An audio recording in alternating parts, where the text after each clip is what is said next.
આપણે આગળ ઘસારાનો હવાલો જોઈ ગયા, એમાં સંચિત ઘસારો પણ જોઈ ગયા. Next point, cost of sales adjustment, વેચાણ પડતરનો હવાલો. એને પરીક્ષામાં કોસા તરીકે પણ ઓળખવામાં આવે છે, એટલે શોર્ટ કોસા શબ્દ વાપરે છે. કોસ્ટ ઓફ સેલ્સ એડજસ્ટમેન્ટ, વેચાણ પડતરનો હવાલો. વેચાણ પડતરના હવાલાની અંદર એક બાબત તમારે ધ્યાનમાં લેવાની છે. જ્યારે કન્વર્ઝન ફેક્ટર તમે ગણો ત્યારે એમાં બેલેન્સ શીટ ડેટ નથી આપવામાં આવતી, પરંતુ આ દાખલાની અંદર વર્ષ દરમિયાનનો જે સરેરાશ સૂચકાંક આપેલો હોય એને આધારે તમારે એની પડતર શોધવાની છે. એટલે કે સરેરાશ સૂચકાંક તમારે અંશમાં મૂકવાનો છે અને બાકીના તમને શરૂઆતના કે જે આખરના સૂચકાંક આપેલા હોય એ તમારે છેદમાં મૂકવાના છે અને એ રીતે તમારે કન્વર્ઝન ફેક્ટર ગણવાનું છે.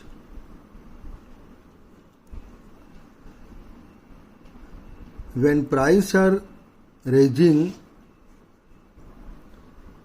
the cost of sales computed under historical costing is less than that of current cost accounting. જ્યારે ભાવ વધી રહ્યા હોય ત્યારે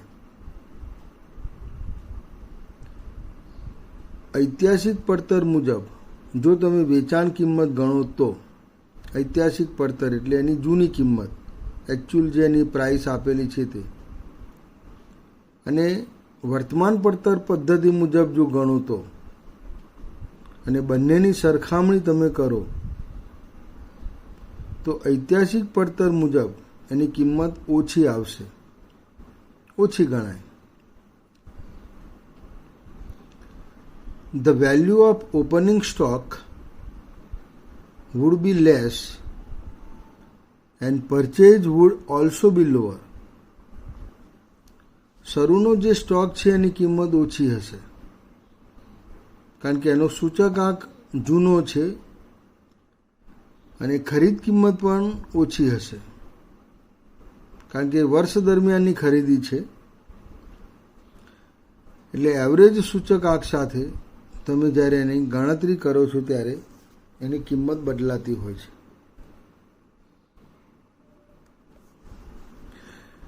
Hence, if the current cost of sales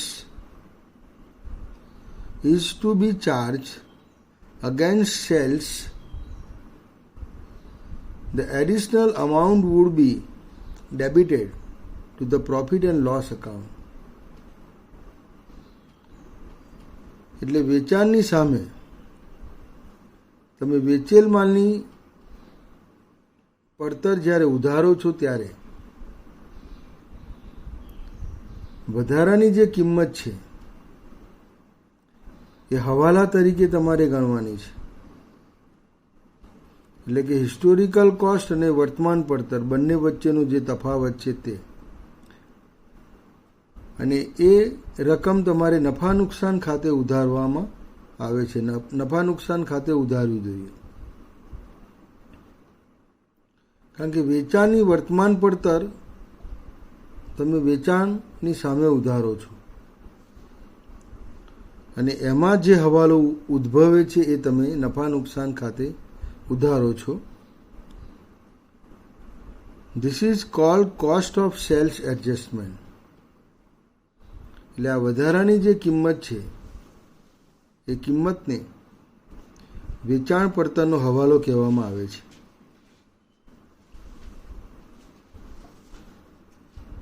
example number 13, દાખલા નંબર 13, એક એનું સિમ્પલ ઉદાહરણ આપેલું છે.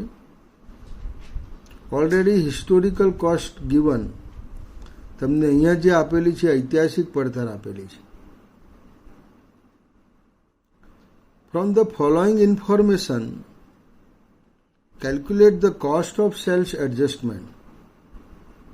તમને જે નીચે માહિતી આપેલી છે એ માહિતીને આધારે તમારે વેચાણ પડતર હવાલાની ગણતરી કરવાની છે. ઓપનિંગ સ્ટોક 9,000 રૂપિયા આપેલો છે. હિસ્ટોરિકલ કોસ્ટ ઐતિહાસિક પડતર પદ્ધતિ, historical cost accounting, index 180. Purchasing during the year, વર્ષ દરમિયાનની તમને ખરીદી આપેલી છે 55,000, 55,000, એન્ડ ઇન્ડેક્સ ગિવન 200, એનો ઇન્ડેક્સ તમને 200 આપેલો છે. Total 64,000 less closing stock. આખરનો સ્ટોક તમને આપેલો છે 15,000, 15,000. કોસ્ટ ઓફ સેલ્સ વેચાણની પડતર આપેલી છે 49,000. અહીંયા તમને જે માહિતી આપેલી છે હિસ્ટોરિકલ કોસ્ટ પ્રમાણે આપેલી છે. તમને શરૂઆતનો ઇન્ડેક્સ આપેલો છે, વર્ષ દરમિયાનનો ઇન્ડેક્સ આપેલો છે અને આખરનો ઇન્ડેક્સ આપેલો છે 240, 240 A at the end index, વર્ષના અંતનો ઇન્ડેક્સ છે ક્લોઝિંગ સ્ટોક માટેનો. અને એવરેજ આપેલો છે તમને 200, 200. ખાલી તમારે આ આંકડાઓને ફેરવવાના છે. વર્તમાન પડતર પદ્ધતિ પ્રમાણે તમારે એને ટ્રાન્સફર કરવાના છે. Historical cost accounting transfer two current cost accounting CCA method, અને પછી તમારે એની ગણતરી કરવાની છે.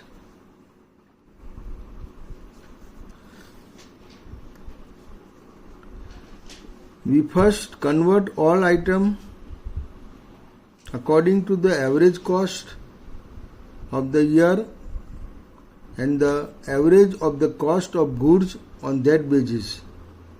પ્રથમ આપણે વર્ષના જે સરેરાશ આંક મુજબ દરેક રકમને સરેરાશ પડતરને આધારે ગણીએ. સરેરાશ સૂચકાંક અંશમાં અને વિગતનો સૂચકાંક છેદમાં આવશે. Cost of sales under CCA method, વર્તમાન પડતર પદ્ધતિ પ્રમાણે વેચાણની પડતર. તો first column given historical cost, second column given conversion factor, and last column CCA method, વર્તમાન પડતર. Opening stock 9,000, conversion factor, average index 200 divided by opening index 180, current cost 10,000, શરૂના સ્ટોકની કિંમત વર્તમાન પડતર પદ્ધતિ પ્રમાણે 10,000 ગણાશે. એડ પરચેઝ ખરીદી, ખરીદીને એવરેજ સૂચકાંક લાગે.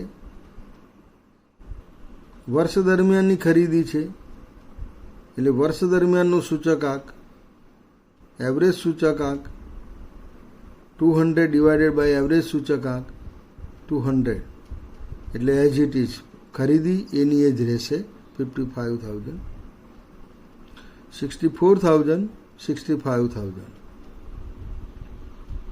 લેસ ક્લોઝિંગ સ્ટોક 15,000, આખરનો સ્ટોક, એને એન્ડનો ઇન્ડેક્સ લાગશે. આખરનો જે ઇન્ડેક્સ આપેલો છે એવરેજ ઉપર આવશે અને ક્લોઝિંગ નીચે આવશે. 200 divided by 240,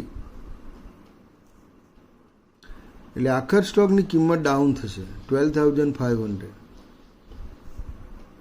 cost of cells વેચાણની પડતર 49,000 as per current cost accounting method 52,500. વર્તમાન પડતર પદ્ધતિ પ્રમાણે એની કિંમત 52,500 આવશે. Cost of sales under historical cost method ઐતિહાસિક પડતર પદ્ધતિ પ્રમાણે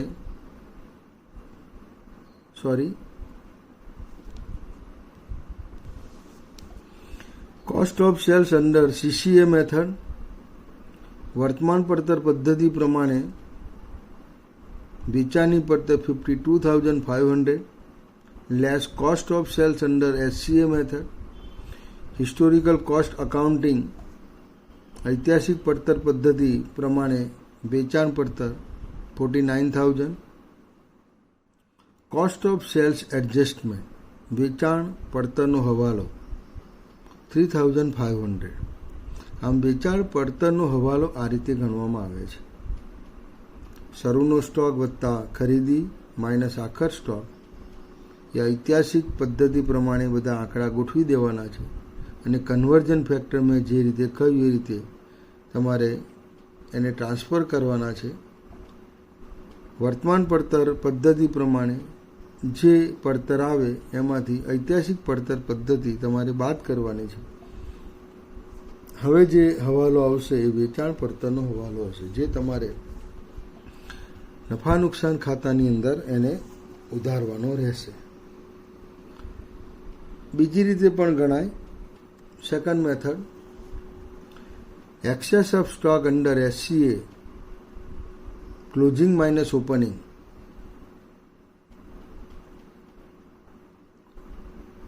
આખરનો સ્ટોક માઇનસ શરૂનો સ્ટોક 6,000 જે વધારો થયો તે એક્સેસ એટલે વધારો 6,000 હિસ્ટોરિકલ કોસ્ટ પ્રમાણે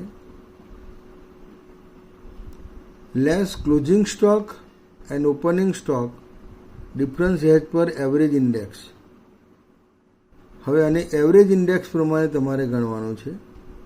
એવરેજ ઇન્ડેક્સની અંદર 200 ઉપર આવે અને વિગત તારીખનું સૂચકાંક નીચે આવશે. ક્લોઝિંગ સ્ટોક 15,000 આગળ જે ગણેલો છે એ જ પ્રમાણે 12,500 અને શરૂનો 10,000. Closing stock 15,000 multiply 200 divided by 240 12,500. Opening stock 9,000 multiply 200 divided by 180 10,000 એટલે 2,500 2,500. ટૂંકમાં ઐતિહાસિક પડતર પદ્ધતિ પ્રમાણે આખર સ્ટોક માઇનસ શરૂનો સ્ટોક તફાવત શોધવાનો. પછી આ સ્ટોકને તમારે CCA ની અંદર રૂપાંતરિત કરવાનો છે, એટલે કે એવરેજ સૂચકાંકને આધારે એની ગણતરી કરી એનો તફાવત ઉપરના તફાવતમાંથી બાદ કરવાનો છે. એટલે કોસ્ટ ઓફ સેલ્સ એડજસ્ટમેન્ટ 3,500 3,500 અગાઉની જેમ જ તમને મળશે. વેચાણ પડતરનો હવાલો. In this method first write down the difference between closing and opening stock as per historical cost method. આ પદ્ધતિની અંદર પ્રથમ ઐતિહાસિક પડતર પદ્ધતિ પ્રમાણે આખરનો સ્ટોક અને શરૂનો સ્ટોક એનો તફાવત શોધવાનો છે. and write down the difference between closing and opening stock as per average current cost. અને ત્યાર પછી વર્તમાન પડતર પદ્ધતિ પ્રમાણે સરેરાશ સૂચકાંકને આધારે શરૂનો સ્ટોક અને આખરનો સ્ટોક એનો તફાવત શોધવાનો છે. આખર સ્ટોક માઇનસ શરૂનો સ્ટોક અને જે તફાવત આવે તે average index difference from the historical cost method difference we gets cost of sales adjustment. અને આ બંનેને આધારે જે તફાવત આવ્યો એ તફાવતની અંદર જે ફેરફાર થાય છે તે વેચાણ પડતરનો હવાલો આપણને મળશે 3,500 3,500.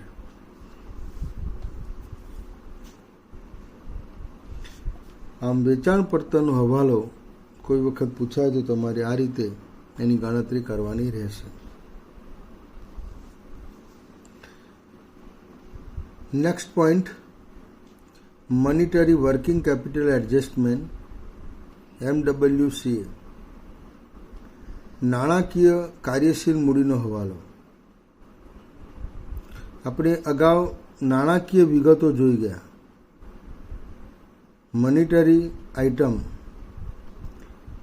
એની અંદર cash, debtors, prepaid expenses, liabilities are creditor, outstanding expenses, આ બધી નાણાકીય વિગતોમાં જોઈ ગયા.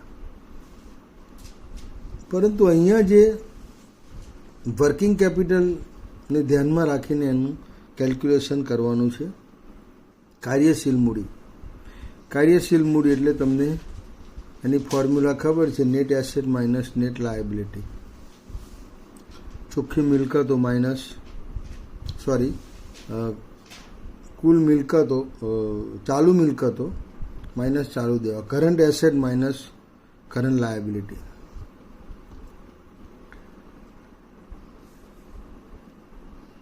અહીંયા તમારે ચાલુ મિલકતો કઈ ધ્યાનમાં લેવાની છે અને ચાલુ દેવા કયા ધ્યાનમાં લેવાના છે, એ મુદ્દો ધ્યાનમાં રાખીને એનું કેલ્ક્યુલેશન કરવાનું છે. Here the monetary working capital is the excess of monetary asset over monetary liability. અહીં નાણાકીય કાર્યશીલ મૂડી એટલે નાણાકીય મિલકતોમાંથી નાણાકીય ચાલુ દેવા બાદ કરતા રહેતો વધારો. ટૂંકમાં નાણાકીય મિલકતોમાંથી નાણાકીય ચાલુ દેવા બાદ કરવાના છે. નાણાકીય ચાલુ મિલકતો માઇનસ નાણાકીય ચાલુ દેવા. Cash, bank balance and stock are excluded in the monetary working capital. આ ત્રણ વિગતો કાર્યશીલ મૂડીમાં ધ્યાનમાં લેવાની નથી. નાણાકીય કાર્યશીલ મૂડીમાં તમારે રોકડ છે, બેંક છે અને સ્ટોક, આ વિગતો ધ્યાનમાં લેવાની નથી. કારણ કે સ્ટોકની ગણતરી તમે વેચાણ પડતરની અંદર કરી નાખો છો, રોકડનું કેલ્ક્યુલેશન કરવાની જરૂર નથી. એટલે only ડેટર્સ, bill receivable and prepaid expenses are included in monetary asset. ફક્ત દેવાદારો, લેણી હુંડી અને અગાઉથી ચૂકવેલા ખર્ચનો નાણાકીય મિલકતમાં સમાવેશ થાય છે. And creditor, bill payable and outstanding expenses are included in monetary liabilities. લેણદારો છે, દેવી હુંડી, ચૂકવવાના બાકી ખર્ચા, આ વિગતો નાણાકીય દેવામાં સમાવિષ્ટ કરવામાં આવે છે.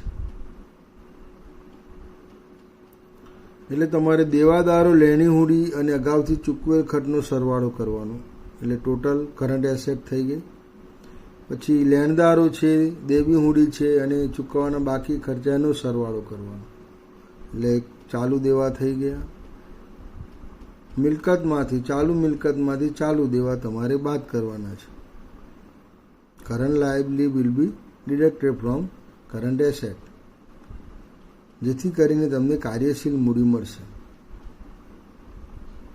નાઉ the difference in working capital rise during inflation due to two reasons. હવે ફુગાવાના સમયમાં બે કારણસર કાર્યશીલ મૂડીમાં તફાવત ઊભો થાય છે. એટલે કે કાર્યશીલ મૂડીની અંદર બે રીતે વધારો થાય છે. One, the working capital increase due to expansion of business. ધંધાનો વિકાસ થાય ત્યારે કાર્યશીલ મૂડી વધે છે. કારણ કે કાર્યશીલ મૂડીની જરૂરિયાત ધંધાનો વિકાસ થતાં વધતી હોય છે. Second, additional working capital is needed due to price raise. જ્યારે ભાવ વધે છે ત્યારે પણ તમારે વધારાની કાર્યશીલ મૂડીની જરૂર પડે છે. So first compute the opening working capital on the basis average price index of the year and then compute the closing working capital also on the basis of average index. હમણાં આપણે વેચાણ પડતરનો હવાલો જોઈ ગયા, એમાં સરેરાશ સૂચકાંકો ઉપયોગ કરતા હતા. અહીંયા પણ સરેરાશ સૂચકાંકનો ઉપયોગ કરવાનો છે. શરૂઆતની કાર્યશીલ મૂડી શોધવાની છે અને આખરની કાર્યશીલ મૂડી શોધવાની છે. શરૂની કાર્યશીલ મૂડી opening working capital means opening current asset minus opening current liability.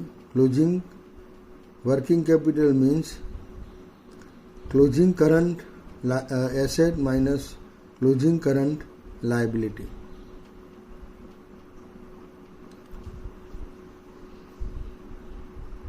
એટલે આ રીતે હિસ્ટોરિકલ કોસ્ટ પ્રમાણે પણ તમારે આ કેલ્ક્યુલેશન કરવાનું છે. ઐતિહાસિક પડતર પદ્ધતિ પ્રમાણે શરૂની કાર્યશીલ મૂડી, આખરની કાર્યશીલ મૂડી, પછી વર્તમાન પડતર પદ્ધતિ પ્રમાણે CCF, એ પ્રમાણે પણ તમારે કાર્યશીલ મૂડી ગણવાની છે. The difference between two figure could show the increase or decrease in working capital due to business. આ બંને વચ્ચેનો જે તફાવત મળશે ધંધાને કારણે કાર્યશીલ મૂડીમાં વધારો કે ઘટાડો બતાવશે. If however the working capital is even more than that, the difference will show additional working capital due to inflation, which is called monetary working capital adjustment, MWCA. પરંતુ ખરેખર કાર્યશીલ મૂડી વધુ હોય તો તફાવત ફુગાવાને કારણે જરૂરી વધારાની કાર્યશીલ મૂડી દર્શાવશે, જેને નાણાકીય કાર્યશીલ મૂડીનો હવાલો કહેવામાં આવશે. અહીંયા હિસ્ટોરિકલ કોસ્ટ પ્રમાણે તમે જ્યારે કેલ્ક્યુલેશન કરો છો ત્યારે ધંધાને કારણે ઉદ્ભવતી કાર્યશીલ મૂડી છે શરૂઆતની અને આખરની તમે શોધો છો, અને પછી ડિફરન્સ જે આવે એ ધંધાને કારણે આવે છે. પરંતુ જ્યારે એને વર્તમાન પડતર પદ્ધતિની અંદર કન્વર્ટ કરો છો અને પછી જે તફાવત આવે છે એ તફાવત એ ફુગાવાને કારણે થયેલો તફાવત છે, અને આ બંને તફાવત તમારે ગણવાના છે.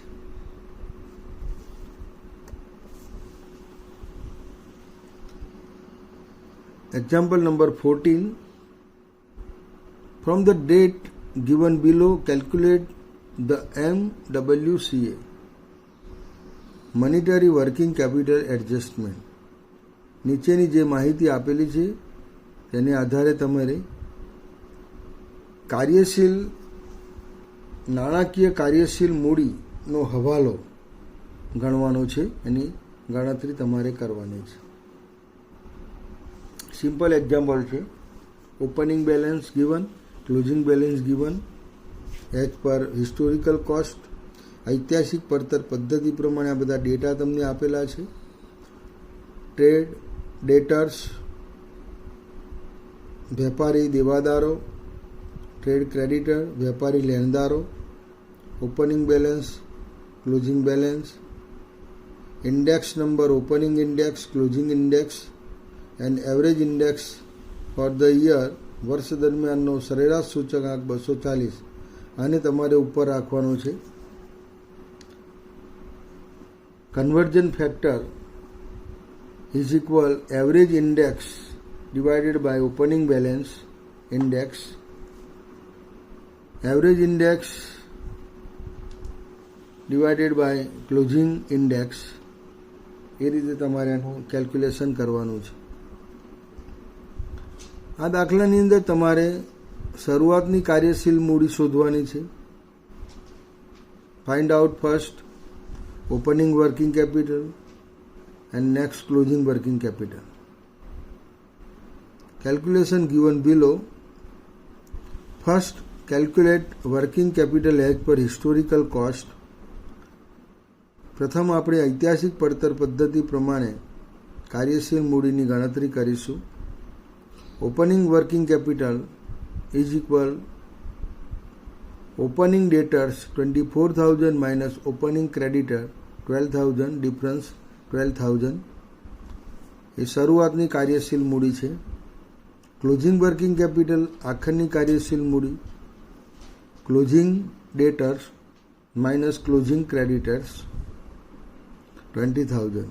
Increase in working capital due to business, ધંધાને લઈને જે કાર્યશીલ મૂડીમાં વધારો થયેલો છે તે 8,000 છે, 8,000 છે. હવે આને આપણે ઇન્ડેક્સ ને આધારે કન્વર્ટ કરીશું સીસીએમાં. કરંટ કોસ્ટ અકાઉન્ટિંગ પદ્ધતિની અંદર આપણે એનો ફેરફાર કરીશું. Now calculate working capital as per average index and find out the difference. સરેરાશ સૂચકાંકને આધારે આપણે કાર્યશીલ મૂડીની હવે ગણતરી કરીશું અને એનો તફાવત શોધીશું. Opening closing debtors 24,000 multiply 240 divided by 200. 240 સરેરાશ સૂચકાંક ઉપર આવશે અંશમાં અને 200 છેદમાં આવશે. પેલામાં 240 ઉપર આવશે અને 300 નીચે આવશે. ડેટર્સ ઓપનિંગ પહેલાં લઈ લઈએ. 24,000 multiply 240 divided by 200, 28,800. And creditor opening 12,000 multiplied 240 divided by 200, 14,400. Monetary working capital opening 14,400, 14,400 એ શરૂઆતની કાર્યશીલ મૂડી છે સીસીએ પદ્ધતિ પ્રમાણે. Closing 36,000 multiplied 240 divided by 300, 28,800. 36,000 ગુણ્યા 240 ભાગ્યા 300 બરાબર 28,800. દેવાદારો, લેણદારો આખરના closing creditors 16,000 multiply 240 divided by 300, 12,800. 16,000 ગુણ્યા 240 ભાગ્યા 300 12,800. ક્લોઝિંગ મોનિટરી વર્કિંગ કેપિટલ આખરની નાણાકીય કાર્યશીલ મૂડી 16,000, 16,000. ડિફરન્સ 16,000 માઇનસ 14,400, 16,000 માઇનસ 14,400, 1,600 રૂપિયાનો તફાવત આવે. 1,600 difference. Monetary working capital adjustment નાણાકીય કાર્યશીલ મૂડીનો હવાલો. તો અગાઉ આપણે જે રીતે ગણતા હતા એ જ રીતે difference in historical cost minus difference in CCA, ઐતિહાસિક પડતર પદ્ધતિ મુજબનો તફાવત માઇનસ વર્તમાન પડતર પદ્ધતિ પ્રમાણેનો તફાવત. હિસ્ટોરિકલ કોસ્ટ પ્રમાણે ડિફરન્સ 8,000 અને વર્તમાન પડતર પદ્ધતિ પ્રમાણે ડિફરન્સ 1,600. Boat difference 6,400.